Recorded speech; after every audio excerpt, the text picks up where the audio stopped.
va bien aller. Il y a du monde tannant en avant, là. Va falloir qu'il se calme un petit peu. C'est bon. Vous êtes pas tannant, vous? Donc, je vais me présenter rapidement. Mon nom, c'est François. Moi, je suis un petit gars de Saint-Élie de Caxton. Fait que je suis vraiment un vrai natif d'ici, là. Fait que c'est bon. Vous allez voir que Saint-Élie de Caxton, c'est vraiment un beau village, là. Vous allez vraiment apprécier ça, je pense. Donc, c'est ça. Est-ce que vous avez tout le monde des cartes en couleur? Vous allez pouvoir fier à la légende, dans le fond, avec toutes les capsules présentées. Puis si vous en avez pas, dans le fond, moi, j'en ai en avant. Fait que peut-être lever la main. Puis moi, je vais aller vous en passer une carte. C'est bon? S'il y a d'autres personnes qui en veulent, justement. Non? Ou c'est celle-là ici qu'on avait tantôt? Oui, c'est la carte en couleur, là, tout le monde. Ouais. C'est quoi ça? Vous allez pouvoir juste fier à la carte en couleur. Ah, ouais. Fait qu'une carte, tout le monde, je pense que c'est correct. Deux.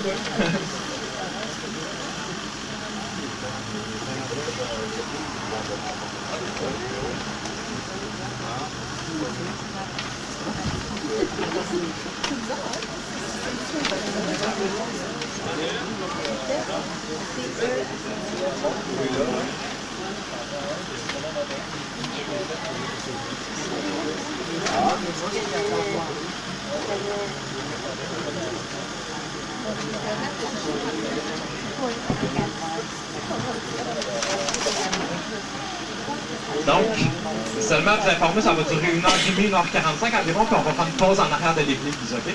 Ça va tout le monde? Oui. Puis, je vais vous expliquer les règles de sécurité. Dans le fond, c'est commencé seulement rester assis pendant que le tracteur bouge.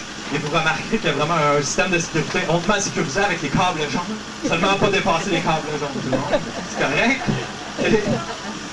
C'est bon?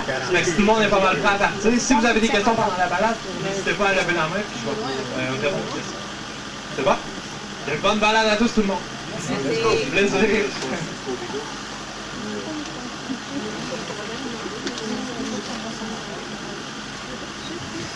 Bienvenue à Saint-Élie-de-Caxton. Ah, vous y êtes enfin! Après un long ruban d'asphalte et de beaux paysages, après quelques dédales incertains et d'hésitation de fourches de chemin, après un sourire en coin et parfois l'impression d'être perdu, vous voilà arrivé au bout de la route. Au bout de la route et au début du monde. Ce village-là de Saint-Élie est né dans cette vallée encaissée entre les deux montagnes, puisqu'il y avait un serpent bleu de rivière qui est parti. Un jour, a été fondée la municipalité. Gentiment, par un fondeur. Il arrive, un fondeur qui fonde. Il arrive là, en ski. Il arrive en ski. Avec une pine, il y avait une pine avec le dragon, une pine de fondeur. Il a vu le décor. Il a dit... J'ai aucune idée qu'est-ce qu'il a pu se dire. Écoute, il y a un village, je ne sais pas quoi dire. Imagine-tu quand il n'y avait rien. Il n'y avait rien, là. Le gars, il arrive là, il n'y a rien. Il dit de la merde, c'est ça que À Saint-Élie-de-Caxton, d'aussi loin que la mémoire permet d'en rattraper les fils, on sait que la parlure est une chose agréable. Grâce à cette habitude parlante et généralisée, les gens du village ont réussi à couler un imaginaire confortable sur le relief de l'histoire. Comme un crémage sur un gâteau. C'est là, précisément, que poussent nos légendes. Pour vous recevoir, on vous offre ce qu'on fait de mieux. Des légendes. On vous invite à faire une visite guidée de cet univers qui s'est développé à la croisée du monde et de nos paroles. Madame, mademoiselle, monsieur, nous vous souhaitons la bienvenue dans le village légendaire de Saint-Élie-de-Caxton.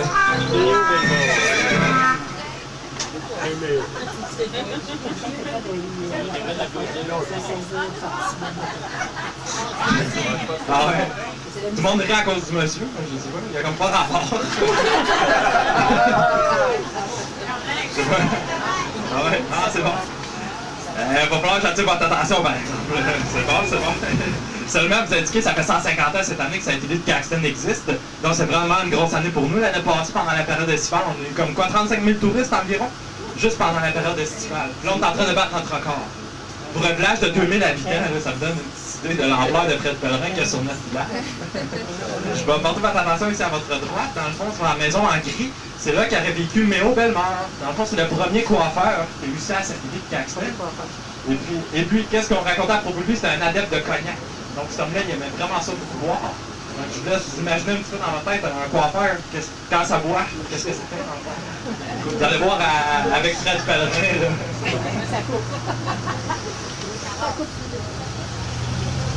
Chez Méo Bellemare. Mais où c'était le coiffeur? C'est lui, je t'avais dit tantôt, le coiffeur. Le décoiffeur. Les décoiffeurs. Mais oui, il décoiffait. Plus qu'il coiffait. Tu vois, si tu fais une moyenne, là, ce jour, il y avait le taux de déviergement capillaire assez avancé au niveau du. Il prenait un coup. Il buvait un peu, mais oh, quand il venait avec du mou dans le coteur, puis. Le dimanche, t'allais à l'église, là, tu te checkais la tête, puis tu savais à qui tu avais pris son rendez-vous le matin, l'après-midi, le soir, selon le dégât. Une grande partie de ses frasques et franges imprévues, Méo le barbier les devait à une créativité incontrôlable qui l'anima sans cesse toute sa vie durant. Une de ses patentes qui prenait le plus de son temps, c'était le calendrier liquide, qui se constituait de boire une once de cognac à l'heure. Quand il y avait au bout de 40 onces, il se disait, on doit être demain. Fait que je suis la bouteille, et je suis là-dedans. Ça faisait des journées de 40 heures. Ça faisait quand même des journées de 40 heures. Hein? C'est du workaholisme. Il appelle ça du workaholisme. De la teinture, des changements de place de l'arrêt, du bigoudi, de la transplantation de favoris, les interventions de Méo auprès du capillaire local s'avéraient être du service essentiel. C'est en situation de crise qu'on se rendit le plus compte de la nécessité du travail de Méo. Sauf qu'à l'époque, dans la crise économique, Méo il coupait les cheveux du village, plus personne n'avait d'argent pour le payer. Qu'est-ce que tu penses qu'il a fait? Il arrête. Il dit, je coupe plus. Il a arrêté de couper. Il a jeté ses ciseaux dans la poubelle de tôle. Final, les cheveux poussaient pareil. Ma grand-mère dit, les cheveux, un cheveu, là, ça le sait pas. Mettons que tu ne coupes plus, le cheveu, il le sait pas. Ça n'a pas de tête. Un cheveu, c'est capillaire, puis ça plafonne, OK? Alors, les cheveux. Fait que là, les touffes, au bout de 3 ans de crise économique, un village de touffes, ça vivait dans le poêle. C'est une Étienne, non? C'est les enfants qui s'en allaient à l'école. Joint du ciseau dans les têtes de chacun, le métier de Méo le tenait à la croisée des confidences et des secrets de tous et toutes. Aussi, on lui doit une grande part d'implication et de dévouement dans cette circulation des histoires qui font la vivacité de Saint-Élie de Caxton. Il récoltait dans chaque tête, dans chaque coiffure, le pollen de la confidence qu'il déposait ici, dans sa glande de l'hypothèse, et qu'il recrachait ensuite en substantifique miel de rumeur sur le reste du village. Fait qu'il redistribuait la richesse. C'est un communiste. C'était un communiste du placotage. Tout le monde avait sa part égale de journal. Tout le monde savait tout. Mais où il disait, un secret, c'est une chose que tu dis à une personne à la fois. Encore aujourd'hui, en dehors des anecdotes, quelques cicatrices demeurent visibles au front de certains clients qui ont offert leur crâne au doigté de Méo. Méo Bellemare est devenu une légende le 20 novembre 1993.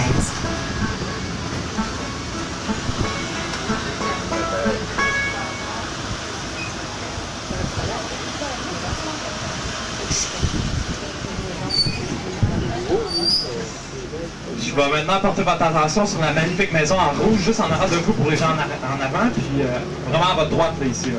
Dans le fond, cette maison-là, c'est là qu'avait vécu Bernadette Pellerin. Dans le fond, c'était la grand-mère de Fred Pellerin. Puis qu'est-ce qu'on racontait à propos d'elle? C'est vraiment elle qui a donné comme le talent à Fred de raconter des histoires, justement, parce que quand il était jeune, la grand-mère Fred racontait des histoires, justement. C'est ça. Fait que le talent à Fred vient un petit peu de cette maison-là, située à votre droite, ici. Donc, c'est ouvert aujourd'hui. Ils vendent des desserts préparés à l'intérieur. C'est bon? Juste l'autre côté de la rue, il faut juste le mentionner. C'est mon ancienne gardienne, c'est Adèle, elle est vraiment super gentille, cette madame-là. Puis, ça s'appelle l'Adèle au bois dormant. C'est quand même bien pensé, là. Donc, elle loue ses chambres dans sa maison. Si vous voulez séjourner à Saint-Élie de Caxton, ça serait la place. C'est bon?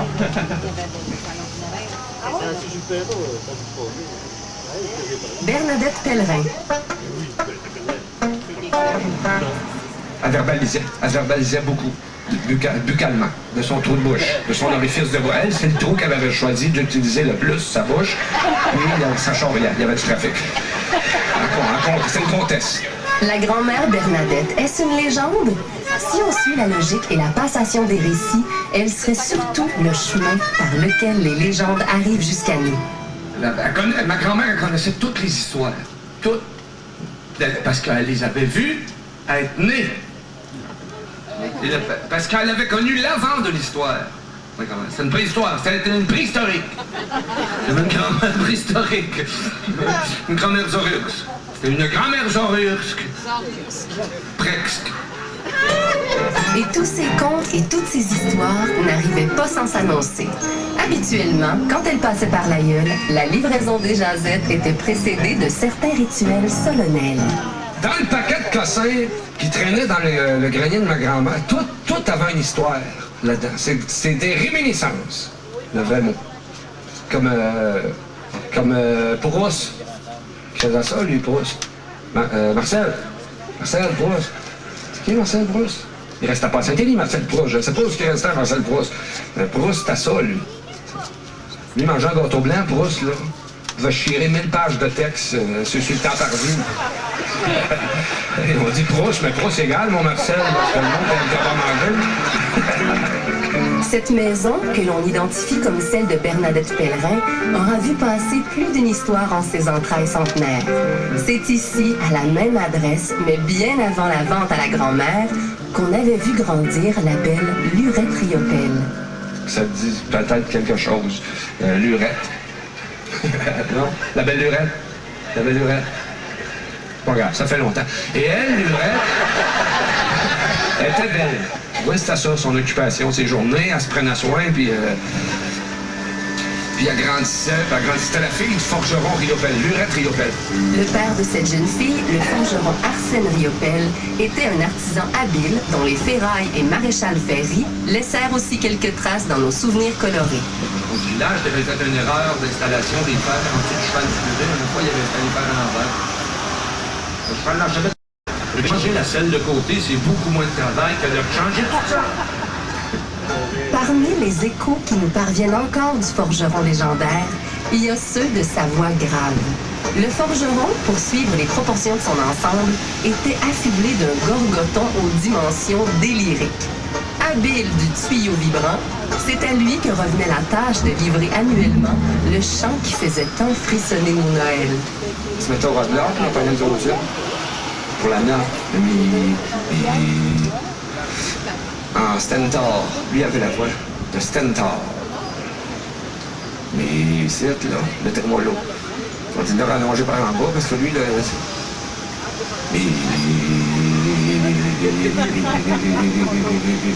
vois, dans l'appendicite. Il y avait l'appendicite. Lui, il a été opéré. Il a eu l'opération de l'appendicite. Ils n'ont pas refermé. Le docteur, il dit, c'est pas vrai. Fait qu'ils n'ont rien rejoué dedans. À un moment donné, fait qu'il laissait ouvert. Fait que à Noël, là, lui, ça lui permettait qu'un pic à fondu, il allait se chercher, puis ça sortait. Le forgeron Riopelle et sa fille Lurette appareillèrent pour le pays des légendes à quelques jours d'écart seulement. Lui partit le 20 janvier 1952 et elle, le 14 février de la même année.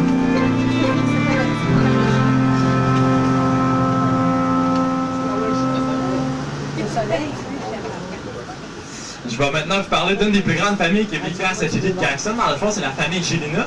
Anciennement, cette famille-là vivait dans une maison qui a été détruite malheureusement aujourd'hui, mais entre le bureau de poste et le dépanneur, justement. C'est là qu'aurait vécu Zimézac Gélina, excusez. Zimézac Gélina. Dans le fond, c'était l'homme le plus fort de cette île de Caxton, dans le fond. Sûrement, vous en avez déjà entendu parler, tout le monde? Oui. Ok, c'est bon. Puis une deuxième chose que je voudrais vous parler, dans le fond, c'est le fameux slogan « La petite monnaie des gens ». Oh! On va s'avancer, je pense.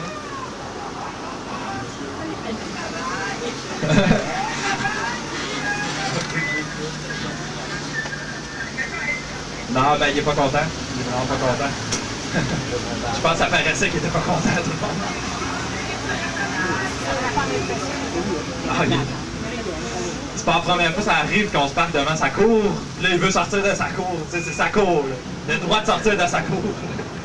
Donc, c'est ça. Où est-ce que j'étais rendu, justement? La petite molle à Régent, c'est ça. Vous remarquerez tout le monde au dépanneur, c'est ça. Le fameux slogan, la petite molle à Régent, OK? Puis ça, c'est sur Internet, c'est le fameux top 12 des slogans les plus louches du Québec, dans le fond, sur Internet, OK? C'est bon? Puis, deuxièmement, vous remarquerez aussi la magnifique maison ici, située à votre droite, 1916, l'année de création, là, dans le fond. C'est bon? Elle est quand même très jolie, hein?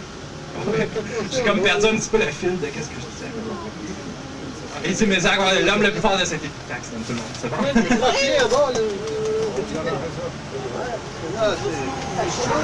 Chez Ezy-Mézac Gélina.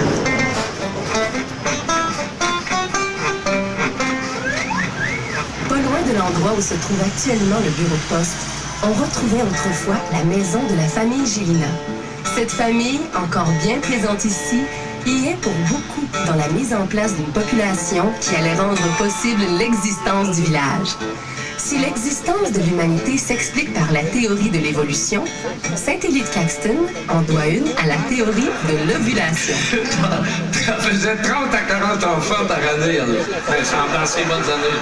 Elle n'est pas venue au monde de même avec une capacité utérine. Elle, là, est à une vitre au début, là, séchée d'un bout à l'autre de la trompe. Il a fallu qu'elle miracule. Ils l'ont miraculé. Avec un cierge. Miraculeux qu'un cierge. Au Cap de la Madeleine, au sanctuaire. T'as entendu parler de ça, l'Assomption, le sanctuaire de Notre-Dame du Cap de la Madeleine? Ah, il y a une grotte à cierge, là. Hein? Comme l'autre, comme l'autre. En plus léger. Ils ont été fait voler un bâton de tir, là. Comme s'il avait affiché les trompes de Fallope, la bonne femme s'est mise à popper de l'ovule. 473 enfants. Quand elle a lâché, là, elle avait eu 473 enfants. Le premier bottin téléphonique, c'est elle qui a véré le premier bottin téléphonique de Saint-Élie. La fécondité prodigieuse de la Madame Gélina d'origine continue de gratter vigoureusement l'imaginaire du Caxton.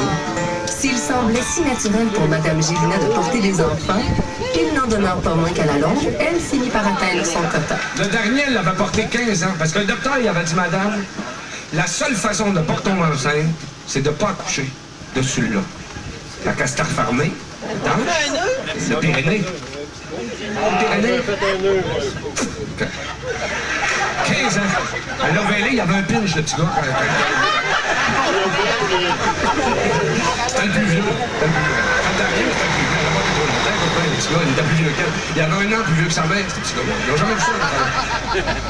Cet enfant porta le nom d'Onésime Isaac Gélina. Dès la plus tendre jeunesse, il présenta des attributs et une surdimension rares. Ezy-Mézac Gélina était fort. Aussi, les tours de force qu'il cumula continuent d'étonner autant par le nombre que par l'originalité. Il y a eu beaucoup d'hommes forts au Québec. Puis nous, on en avait un à Saint-Élie. Ils l'ont appelé Ezy-Mézac Gélina. Lui, le petit gars, Ezy-Mézac Gélina, qui avait été venu au monde fort. Ma grand-mère, il était tellement fort, quand il pétait, ça sentait pas, ça goûtait. Ezy-Mézac Gélina est un parcours de surhomme. Il a réussi à faire virer le vent.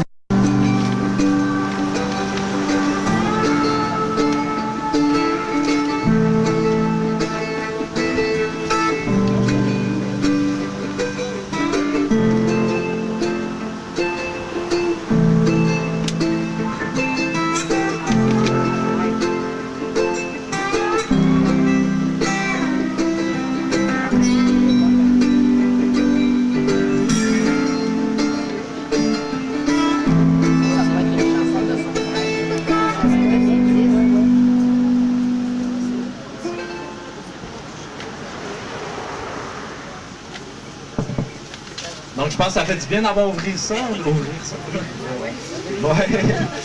Fait que s'il pleut, là, n'hésitez pas à nous le demander de les fermer, là, dans le fond. Là. C'est bon, ça prend vraiment pas beaucoup de temps de les fermer. Les monter, ça prend du temps, mais les fermer, ça prend pas beaucoup de temps. C'est bon? Donc là, je vais porter votre attention. Ici, à votre gauche, juste au bout de la rue, où est-ce que la pancarte casse-croûte chez Watson? Oh, désolé. Puis dans le fond, c'est le premier tenancier qui a 800 à Saint-Élie-de-Caxton. Le premier magasin général qui a 800 à Saint-Élie, c'est où est-ce que la pancarte casse-croûte chez Watson en bleu.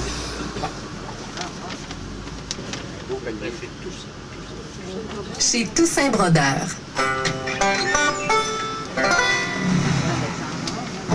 Plus que tous les autres métiers du temps, celui de marchand général se retrouvait au cœur de la vie des villageois. Toussaint Brodeur, en bon tenancier de magasin, ne manquait pas de tenir un inventaire varié pour combler tous les besoins de son monde. Dans Bradley, il vendait de tout, Toussaint Brodeur. Il y avait un magasin général, des produits alimentatifs, des quincailleries et du textile au niveau du rouleau sur la vache. Et il y avait un rayon de bottes. Il n'y a pas toutes les pointures, là, toutes les points, mais les points pairs, surtout. Lui, c'était surtout spécialisé dans les points pairs, qui divisent de 2. 4, 6, 8, 12, 14. Et il te fit à chose d'assiette. Toute chose d'assiette, mettons, il m'en donne 8 ou une 10. Il te chie avec une gazette. Ça te plaît. Tu pourrais moins vite qu'un vipère. Qu'est-ce que je te dis? Si t'en veux un impair, va t'aller faire son vent, il n'est pas vite. Le gros de son chiffre d'affaires, Toussaint le fit sur la vente de bière illégale. La bière sur la slide. Pendant 50 ans de sa vie, Toussaint vendit de la bière à ses compatriotes sans jamais se faire prendre par les autorités. La légende dit qu'il réussit même des ventes aux clients les plus réticents. Parce que Brodeur, il faisait de la bière, lui, sur la slide. Puis il avait convaincu le curé que le vin de messe, il avait dit le vin de messe, là, ça achève. Fait qu'il a dit... Saint-Élie a été le seul village au monde à avoir un curé, il disait le sang de l'Alliance éternelle, ça lui pétait en brou dans le calice.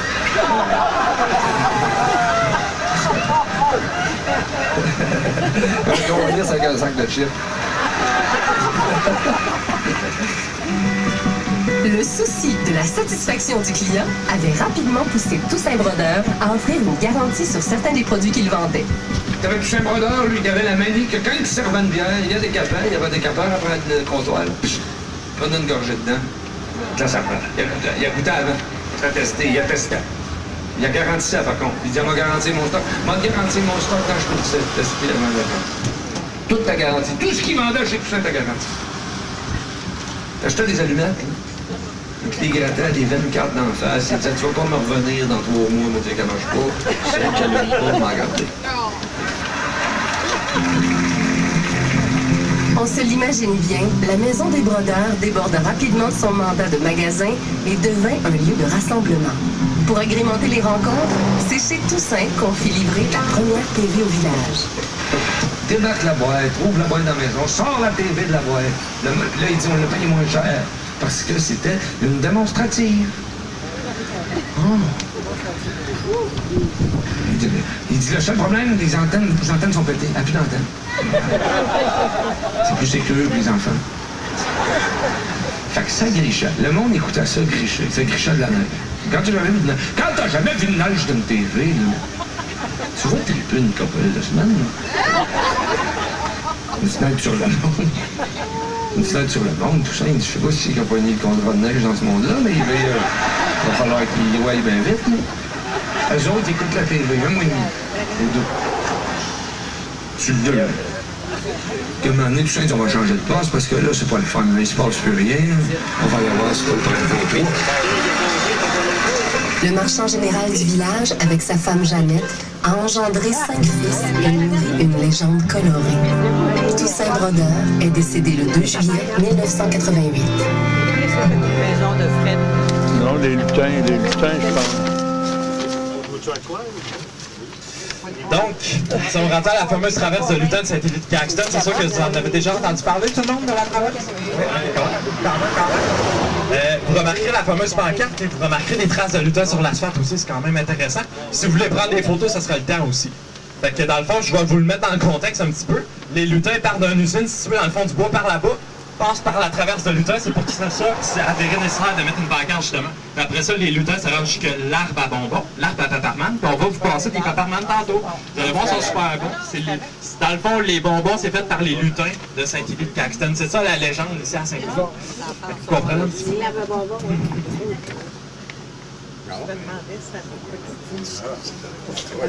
La traverse de lutin.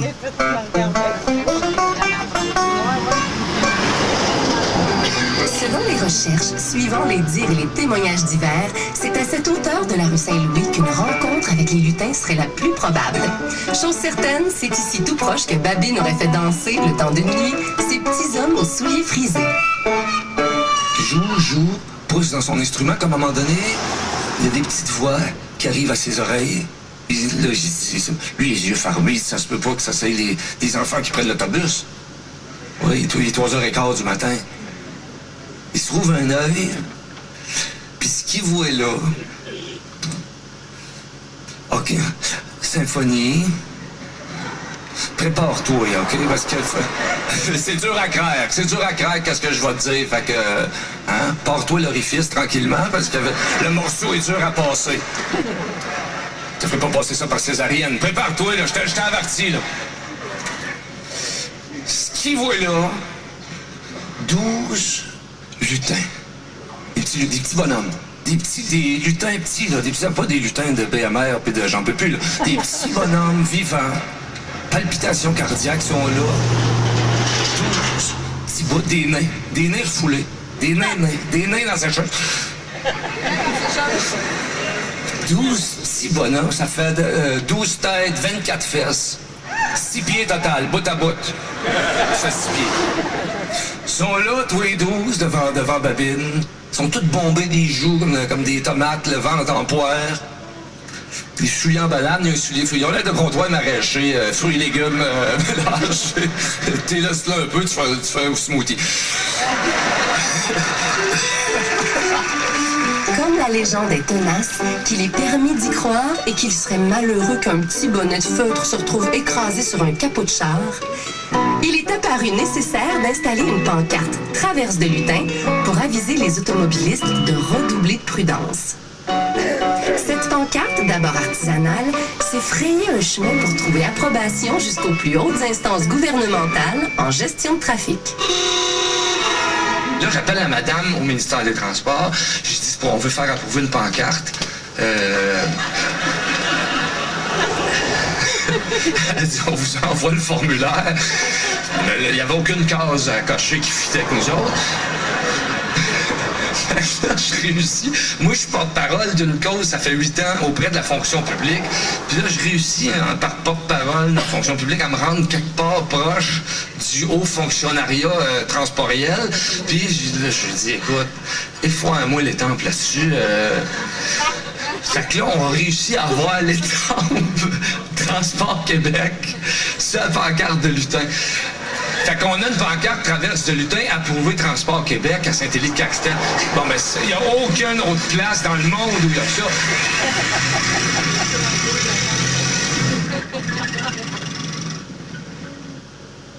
C'est quand même assez spécial. Je sais pas si vous trouvez ça, là, quand même. Je dois vous dire que je porte vraiment une fierté d'avoir une traverse de lutin dans mon village. Pas à tous les jours qu'on voit ça non plus. Est-ce que vous y croyez, tout le monde, au lutin de Saint-Élie-de-Caxton? Oui. Je suis content d'entendre ça. Donc là, je vais vous parler de la Stroupe. Dans le fond, c'était la sorcière qu'on avait ici à Saint-Élie-de-Caxton. On se rendra pas jusqu'où elle a habité, mais c'est vraiment juste au bout de cette rue ici. On va se retourner avant. Dans le fond, c'était considéré comme la folle du village. Elle était vraiment marginale, elle était vraiment originale. Cette madame-là, elle a vraiment existé là, à Saint-Élie. Puis c'est elle qui a donné naissance à Babine, là, dans le fond. C'était la mère de Babine. Je sais pas si vous avez vu le film. Oui. Ouais? Ouais. On la voit à un moment donné, la Stroupe, la sorcière. Okay.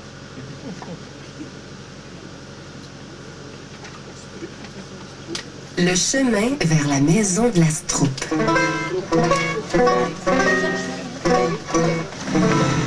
Par cette rue Saint-Louis qui se déroule sous vos pas et dans le regard des nombreuses maisons blanches à pignons qui s'y trouvent, vous filez le chemin que devait emprunter pour se rendre chez elle le plus mystérieux des personnages du légendaire de Saint-Élie-de-Caxton, la Stroupe.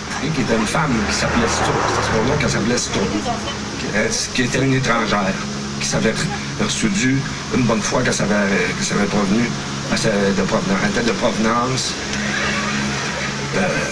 C'est bien, sais-tu, moi, du cabinet? On ne sait pas, t'as pas là. Elle était pas là, elle était là. Pouf. Existence spontanée. C'était une existence spontanée. Elle était d'un blé d'Inde. Elle était d'un blé d'Inde, une journée, il a fait chaud. Hop, elle a pas pris. La Stroupe, la popcorn. Et elle, la Stroupe, c'était ça, la Stroupe, c'était une femme très riche. qui s'était installée, qui avait acheté un domaine qui est un ancien domaine de chasse et de pêche. Elle avait acheté tout ça, une femme seule qui achète ça. Elle vivait là, elle avait des bâtiments avec des chevaux de race, des attelages chromés, des bijoux, de la fourrure, puis tout le kit.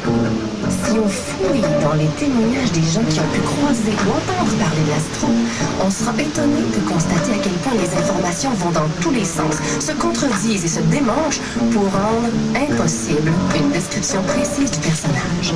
Cela dit, un des éléments sur lequel la grande majorité des informateurs s'entendent est celui qui concerne son talent de tireuse à l'arme à feu. Elle avait deux carabines, deux grandes carabines avec le bout en cornelle.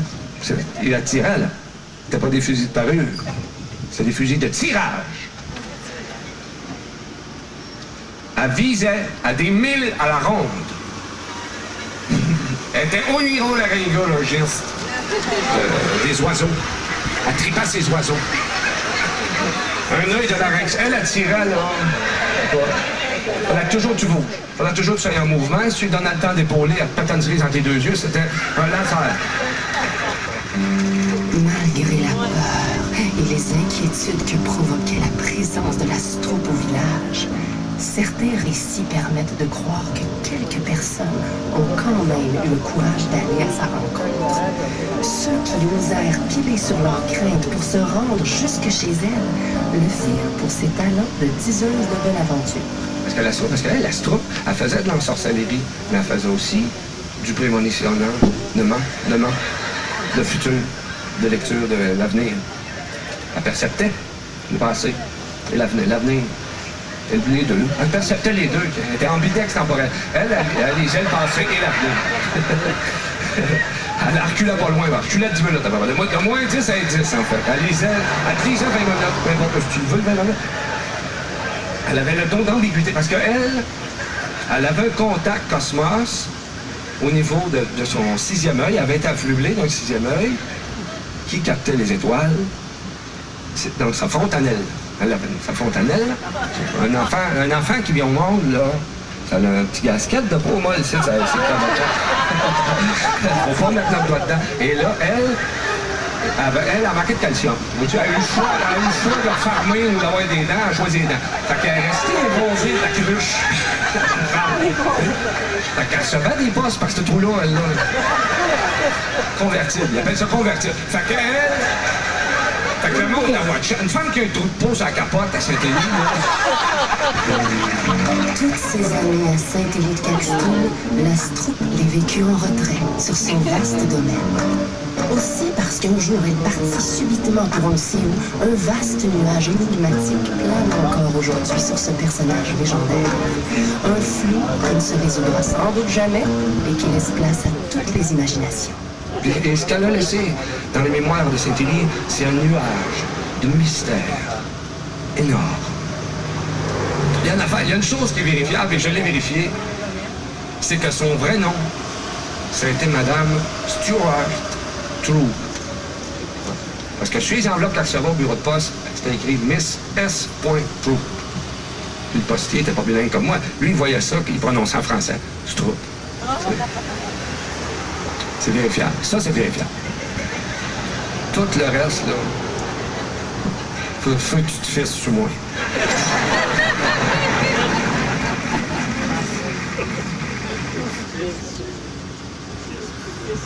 Il est quand même assez crétine, notre Fred Pellerin, hein, tout le monde? Pour être honnête, je pense qu'il en met un petit peu sur ses histoires, là, c'est sûr. Sinon, ça serait plate un petit peu, là, dans le fond. Donc, je vais vous parler un petit peu de Babine. C'est ça, il est vraiment excité. Donc, de son vrai nom, c'était Roger Lafrenière. J'ai vu une photo de lui, il était comme déformé du visage. Il était pas vraiment beau, il était pas intelligent non plus. C'est pour ça qu'il était considéré comme le fou du village. C'est pour ça que les gens ici riaient de lui à Saint-Élie, dans le fond.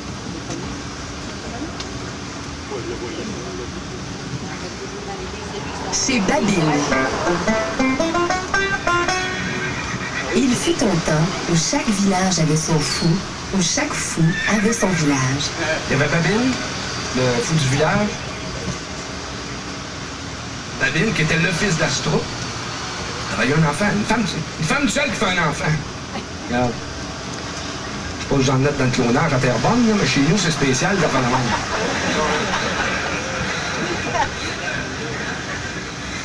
C'était le fou du village, Babine. Tu vois, il y a quand même un petit bout qui avait été fait tout seul, le pauvre petit gars. Et lui, Babine, il jouait dans une babine. Fait que quand il y avait une veillée, il l'installait à la fournaise. Ça jouait, c'était comme un jukebox à Kenzie. On n'a pas de bonne scène là-dedans. Tu sais, ça une claque au demi-heure, il va changer de tune. Il peut jouer 9 jours sans manger, sans boire. Pas de perfusion.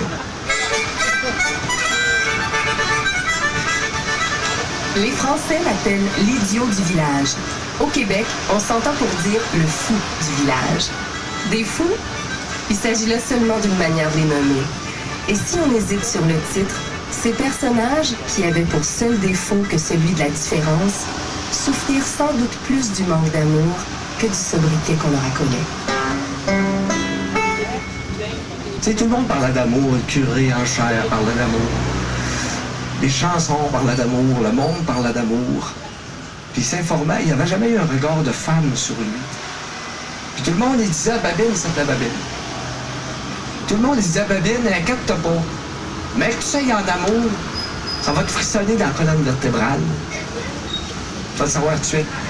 Il y avait la colonne vertébrale, et le dos long, et les épaules larges de ces gens dont on pouvait abuser de la naïveté pour y mettre le poids des besoins les plus ingrats.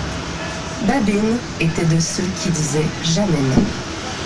Fait qu'il irritait tous les jobs que personne ne voulait faire. C'est lui qui branlait les cloches, et lui. Il creusait les fosses au cimetière. C'était des trous personnalisés selon le...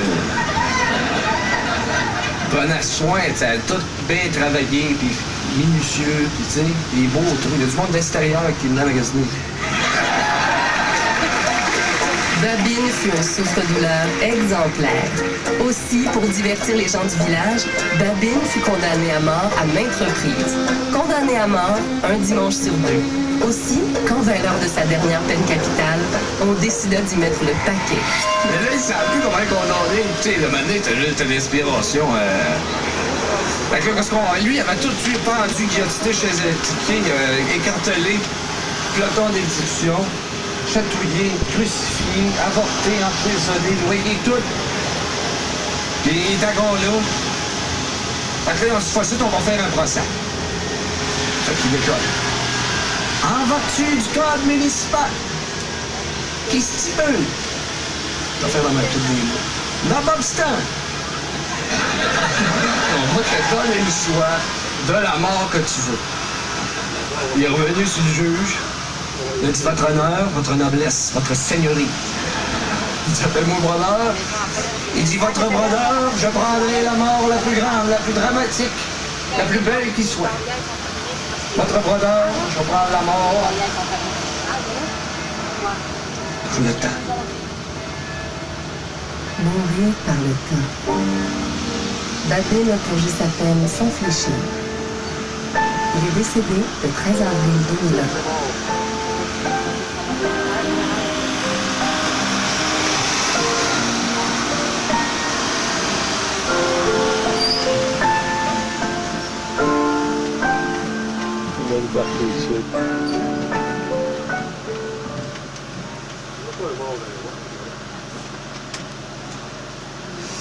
C'est ça qui est intéressant avec Fred, c'est qu'il y a des moments tristes comme ça qui portent à réfléchir, tandis qu'il y a d'autres moments que c'est vraiment plus drôle et hilarant. Il y a vraiment les deux côtés de sa personnalité qui est intéressant à aller voir, je crois, excusez.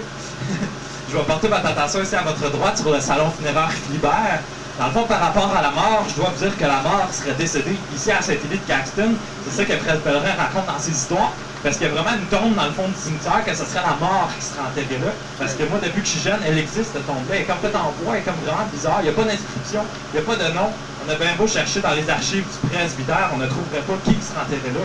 Donc, ce serait comme la mort qui serait enterrée là. C'est quand même assez spécial. Tu peux aller le voir pendant la pause. Dans le fond, c'est vraiment à gauche du cimetière sur le bord du bois. C'est peut-être quand même intéressant. Puis Francis Caprel est venu nous visiter à un moment donné ici à Saint-Élie pendant l'émission L'été indien. Je ne sais pas si vous l'avez vu, tout le monde. Oui. Okay. Ben, c'est ça, Fred a montré cette tombe-là à Francis Caprel. C'est quand même intéressant. C'est pas banal. Là. Vous irez voir peut-être ça pendant la pause. C'est ça, dans le fond, il y a comme un numéro dessus, mais on a passé vite à côté. C'est rendu au stop, où est-ce qu'il y avait la pancarte casse-croûte chez Watson, Babine, sa maison, c'était comme la deuxième maison blanche dans le fond. Des fois, je le mentionne pas comme ça, désolé, mais peut-être retourner voir. Il y a vraiment un numéro sur la maison, deuxième maison blanche au stop. Ça va? C'est bon. Est-ce que vous avez d'autres questions, tout le monde? Ça va jusqu'à date? Oui. Vous aimez ça? Oui, oui. Parfait. Ça rit beaucoup, là, j'aime ça. J'aime ça quand tout le monde rit comme ça. Et voilà.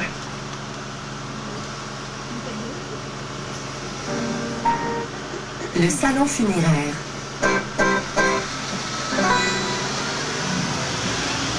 À Saint-Élie-de-Caxton, la mort n'est pas que triste. Le salon funéraire, dans un village comme le nôtre, c'est le point de jonction entre la vie et la légende. Et comme il y a beaucoup de légendes à Saint-Élie, il y a la mort qui est présente. Parce qu'il faut être mort. C'est ça l'affaire, l'Assomption, là, regarde. Je dis pas ça pour être plate, c'est le règlement. Si tu veux être légendé, il faut que tu meurs. Faut que tu t'attendes d'être posthume, ils vont pas te légender à frette, pas d'anesthésie.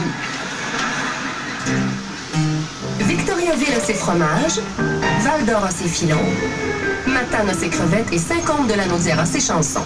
Saint-Élie-de-Caxton, lui, a ses légendes. Pour accéder à la légende, la mort est un chemin obligé. Aussi, l'avantage du procédé, c'est qu'à chaque fois que les légendes sont heureuses, on dirait que la mort perd un peu de sa noirceur. La mort, en personne, devant l'urette, qui se tient de côté. La mort, elle se tient de côté tout le temps. C'est une profil. Elle a le cou cassé. Elle, la mort, elle a le cou cassé.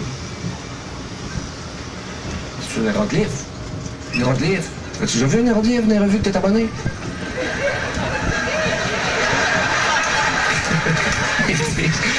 J'ai vu la mort en face. Ça se peut pas. C'est pas elle que t'as vu. Angoisse pas. Tu t'es fourré. Elle de côté. Puis elle râle. Aussi, tu l'entends râler. Elle expire. Elle expire tout le temps, elle. Elle fait ça. Qu'est-ce que tu veux qu'elle fasse d'autre? C'est la mort. Elle, là, 40 heures semaine. Elle inspire jamais. Il faut qu'il se fasse une prise d'air. 4 parts. Là, regarde. Je sais pas si on passe la même affaire, là. Elle rectum inversé. Elle, la mort, elle dépète. Oui. Elle flatule en tirant. Elle a envie de péter dans l'ascenseur, le temps. Tu vas dire qu'elle pue de la gueule. C'est sûr qu'elle pue de la gueule.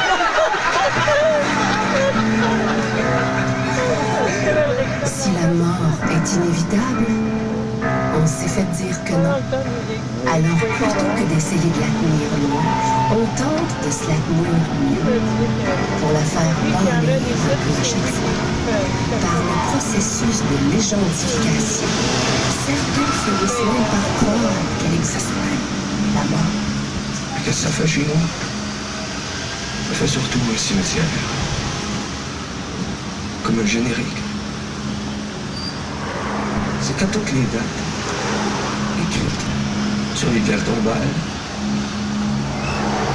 c'est des légendes qui viennent au monde à Saint-Élie-de-Caxton.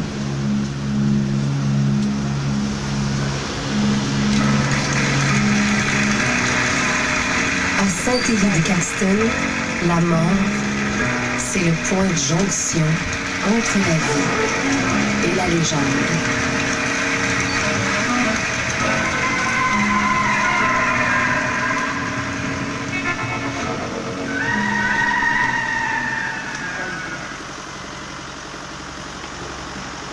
Je vais maintenant porter votre attention à votre gauche ici sur l'école du village, dans le fond. C'est une école primaire, elle s'appelle Villa de la jeunesse. Moi, j'étais allé là quand j'étais jeune.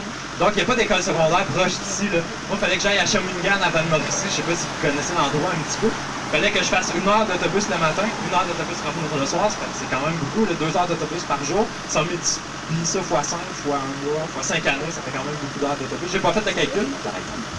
Donc, c'est ça. Deuxièmement, la chose que je devrais vous dire, dans le fond, je vais étudier à l'Université de Sherbrooke l'année prochaine en musique.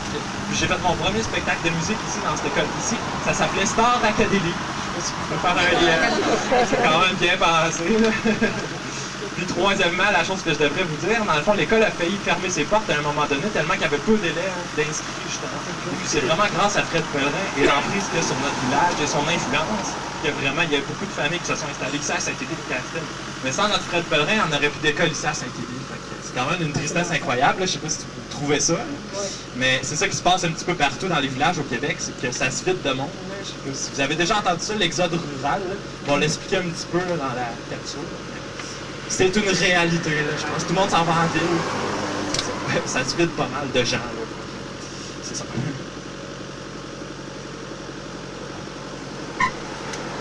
L'école du village.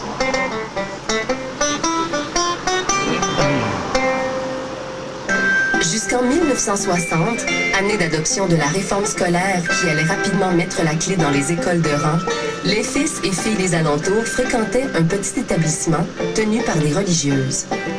Parce qu'en face de Chouillot, il y avait la petite école du village, qui était tenue par des sœurs, des filles de l'enfant de Jésus, qui était une sorte capinée. Il était reconnaissable d'une soupe. Je faisais vœu de textile, il était enveloppé d'une poche.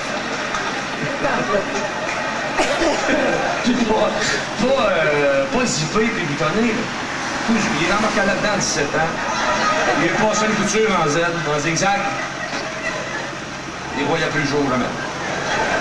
C'était négocier un trou. Au dernier concile, ils se sont négociés un trou parce que là, avec l'invention de l'automobile, ils ont dit on va se faire rentrer dedans. Fait qu'il avait réussi à avoir 4 pouces, un trou de sécheuse. Il avait négocié l'équivalent d'un trou de sécheuse.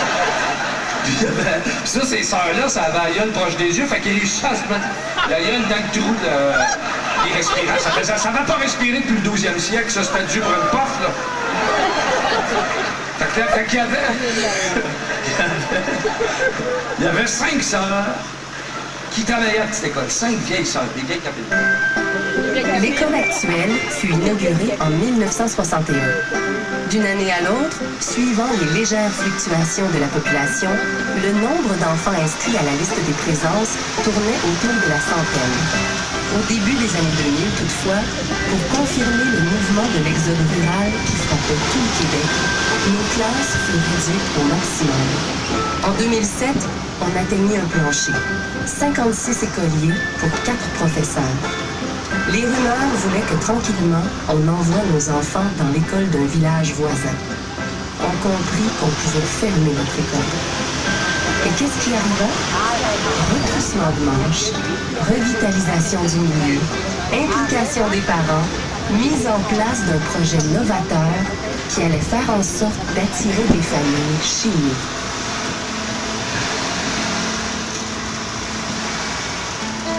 Il y a l'avenir. À chaque fois que Jeannette a 10 ans que ça prenait un village pour faire grandir les enfants, Toussaint a toujours répondu que c'est surtout que ça prenait des enfants pour faire grandir les villages. Des 56 enfants inscrits en 2007, l'école Villa de la jeunesse confirma une hausse de 100% des inscriptions à la rentrée 2013. Elle passa à 113 noms sur les listes des présences avec 8 professeurs pour les faire grandir.